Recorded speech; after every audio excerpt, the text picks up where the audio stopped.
ফাইনালে পরপর ৩ বছর হার, আবার স্বপ্নভঙ্গ দিল্লি ক্যাপিটালসের। হ্যাঁ বন্ধুরা, শনিবার ব্রেবন স্টেডিয়ামে রোমহর্ষক ফাইনালে দিল্লিকে হারিয়ে দ্বিতীয়বারের মতো উইমেন্স প্রিমিয়ার লিগের চ্যাম্পিয়ন হলো মুম্বাই ইন্ডিয়ান্স।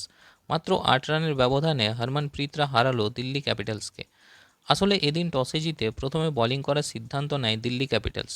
প্রথমে ব্যাট করতে নেমে শুরুটা খারাপ হলেও অধিনায়ক হরমনপ্রীত কৌরের অর্ধশতরানের সুবাদে দিল্লির সামনে ১৫০ রানের টার্গেট দেয় মুম্বাই ইন্ডিয়ান্স। হরমনপ্রীত ৪৪ বলে করেন ৬৬ রান। পাশাপাশি ভালো ইনিংস খেলেন নাতালি স্কিভার ব্রান্ট। তিনি ২৮ বলে ৩০ রান করেন। দিল্লির হয়ে ভালো বল করেন মারিজান কাপ। ৪ ওভার বল করে মাত্র ১১ রান দিয়ে ২টি উইকেট তুলে নেন তিনি।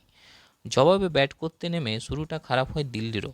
দ্রুত ৩টি উইকেট হারিয়ে চাপে পড়ে যান ম্যাক ল্যানিংরা।